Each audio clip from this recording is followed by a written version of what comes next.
সেই দায়িত্বখিনি আজি আপোনাসৱে প্ৰাথমিক শাখাই জিলা শাখাই ইয়াত এনেকুৱা এটা অনুষ্ঠান আয়োজন কৰি ভক্তি ধৰ্ম ইয়াত প্ৰচাৰ প্ৰসাৰ কৰিছে আৰু তাৰ মাজতে আমিও আহি আপোনাসৱক দৰ্শন কৰিবলৈ পাই আমি ধন্য হৈছোঁ, কৃতাৰ্থ হৈছোঁ। এতিয়া কথা হৈছে কি, ইয়াত কৈছে আগতখিনি আমাৰ তাঁতী বাবজনাই কৈ গৈছে যে ভকতৰ যেন সুখ বিপৰীত শব্দটো নেদেকৈ জ্ঞানী কৰ্মী সদাচাৰ। এতিয়া ভকতৰ সুখটোহে বিপৰীত বুলিছে।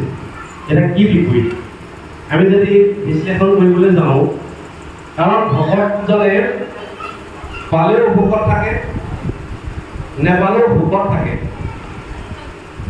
তাৰমানে নিজৰ যিখিনি পায় তাতে সন্তুষ্ট থাকে, অধিক বিচাৰিবলৈ চেষ্টা নকৰে, সেইকাৰণে ভোকতে থাকে।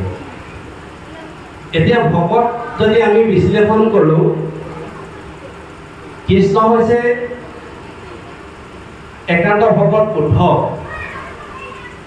আৰু উদ্ধৱক এই কথাখিনি গোটেই তত্ত্ব কথাখিনি ভাগৱতৰ কথাখিনি সম্পূৰ্ণ যাব সময়ত কৈ থৈ গৈছে, কিন্তু বেলেগকতো কোৱা নাই। আৰু এজনক কৈছে অৰ্জুনৰ কথাখিনি কৈ গৈছে যে যুদ্ধ কৰা, যেতিয়া কুৰুক্ষেত্ৰত যুদ্ধ সময়ত অৰ্জুনক সম্পূৰ্ণ জ্ঞানখিনি দি আছে। আৰু এতিয়া ভকত হ'ব লাগিব, একান্ত ভকত হ'ব লাগিব।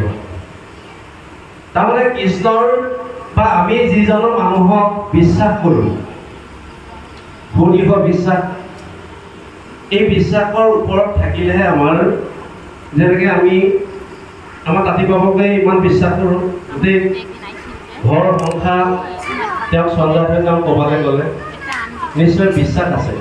কিবা গোপনীয় কথা এটা ক'বলৈ গ'লেও তেওঁক ক'লে কোনো ক্ষতি নহয়।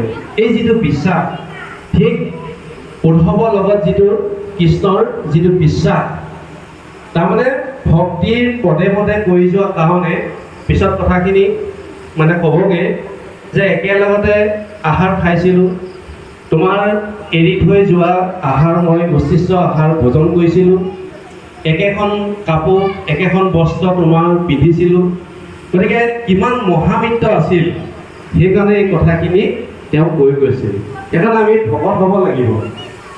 ভতে ভগৱন্ত ভৱবিমোচন ভজন ভক্তিত ভুৱন্ত হিজন, কহতে কৃষ্ণক পবিত্ৰ পৰম আত্মা জানন্ত কৃষ্ণ সমস্ততে হম, তহতে তৰণ উপায় কৰিত হৰণ হৃদয় পদ্মত ধৰে কৃষ্ণ চৰণ। এতিয়া ভকতে কি বুলি ক'লে, হে ভগৱন্ত ঈশ্বৰৰ চৰণ বিনে সংসাৰৰ কৰ্মে লিপ্ত নহয় যিজনে। ভগৱন্ত ঈশ্বৰৰ চৰণ বিনে সংসাৰৰ কৰ্মত লিপ্ত নহয়। বহুতে কৈছে কৰ্ম মায়াময় জানি কটাক্ষ নকৰে, কৰ্তব্য ভাৱক মানি গুৰু সেৱা কৰে। যে তেওঁ অনপদ এই গুৰু সেৱা শ্ৰেষ্ঠ বুলি তেওঁ অহনিশে পুৱা গধূলি গুৰু সেৱা কৰে। তহঁতে কৈছে গুৰু তত্ত্ব দেৱতত্ত্ব নাম তত্ত্ব লয়, জ্ঞান তত্ত্ব দখি হৈলে ভকত পুলয়। গুৰু কোন তাঁতী বাবজনাই কৈ গ'ল, যিজন নাৰায়ণে আপোনাৰ মায়া বিস্তাৰ কৰি এই বিনন্দীয়া বিশ্ব সৃষ্টি কৰিলে, ঘন ঘনানন্দ মুনিয়ে যিজনা মহিমা জানি কোনো কালে অন্তৰ কৰিব নোৱাৰে, যিজন সমস্ত পালনকৰ্তা চতুৰ্ণ ব্ৰহ্মা মহাযোগী শিৱ আৰু সুৰপতি ইন্দ্ৰই যাৰ চৰণত অহনিশে সেৱা কৰি আছে, সেইজন পৰম ব্ৰহ্মই কলিত মনুষ্য আকৃতি ধাৰণ কৰি শংকৰদেৱৰ ৰূপে প্ৰকাশ কৰিছে। দাপৰ জগত দৈৱকী নন্দন কলিত কুসুম ভৰে, কৃষ্ণকে শংকৰ নামত ধৰিয়া জগত উদ্ধাৰ কৰে। প্ৰভু ভগৱন্ত বৈকুণ্ঠৰ যেতিয়া যাবলৈ হৈছিলে ধ্বজ বজ্ৰ পংকজ অংকুশ চিহ্নত কৃষ্ণ স্পৰ্শৱতী হৈ বসুমতী বিধৱা হ'ল। গুৰু চৰিত্ৰত গৈছে পূৰ্বকালে ইটো ৰাইজে নাছিলে ভকতি নানাদেৱ পূজা মাত্ৰ আচৰে সম্প্ৰতি নানাদেৱ পূজৰয়